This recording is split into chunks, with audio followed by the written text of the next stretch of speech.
दोन्ही राष्ट्रवादी जिल्हा परिषद निवडणुकीत एकत्र. पवार काका पुतणे पुन्हा एकत्र लढणार. जिल्हा परिषद निवडणुकीत एकीकरण होणार. दोन्ही राष्ट्रवादीचं चिन्हही एकच असणार. महापालिका निवडणुकीत पुणे आणि पिंपरी चिंचवड महापालिकेत अजित पवार आणि शरद पवारांच्या राष्ट्रवादीची आघाडी पूर्णपणे अपयशी ठरली.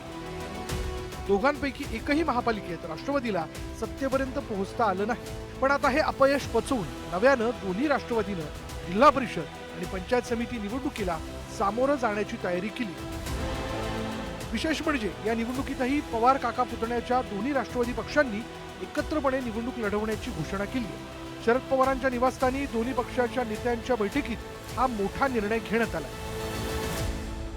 राष्ट्रवादी काँग्रेस पक्षाचे आमचे राष्ट्रीय अध्यक्ष, राज्याचे उपमुख्यमंत्री माननीय अजितदादा पवार साहेब या स्तरावर होईल. त्यावेळेला त्यांच्या पक्षाच्या राष्ट्रीय कार्याध्यक्षा खासदार सुप्रियाताई सुळे या देखील उपस्थित होत्या. आणि राष्ट्रवादी काँग्रेस आमच्याकडनं प्रांताध्यक्ष खासदार सुनील तटकरे असतील, राष्ट्रीय कार्याध्यक्ष खासदार प्रफुल्लभाई असतील, हे वरिष्ठ नेते त्याबाबतचा निर्णय घेतील. 12 ठिकाणी आता जिल्हा परिषदेच्या आणि पंचायत समितीच्या निवडणुका लागल्या आहेत. याबाबतचा निर्णय हा वरिष्ठ स्तरावर दोन्ही बाजूचे नेते बसून तो घेतील. 12 जिल्ह्यांमध्ये जिल्हा परिषद पंचायत समितीची निवडणूक जाहीर झाल्यानं आता दोन्ही राष्ट्रवादीच्या बैठकांना सुरुवात झाली आहे. पण निवडणुकीत उतरताना दोघांनी वेगवेगळ्या चिन्हावर लढायचं की एकाच चिन्हावर लढावं याबाबत अद्याप निर्णय झाला नसल्याचं नेते सांगतात. काही ठराविक तालुक्यामध्ये कार्यकर्ते म्हणतात एकत्रित लढायचं आणि मग त्या तालुक्याची बैठक इथं असल्यामुळे त्या तालुक्यांच्या कार्यकर्त्यांबरोबर मी सुद्धा त्या बैठकीत होतो. त्यामुळे काही तालुक्यांमध्ये आम्ही एकत्रित लढणार आहोत कारण का तिथल्या उमेदवारांची इच्छा आहे, कार्यकर्त्यांची इच्छा आहे.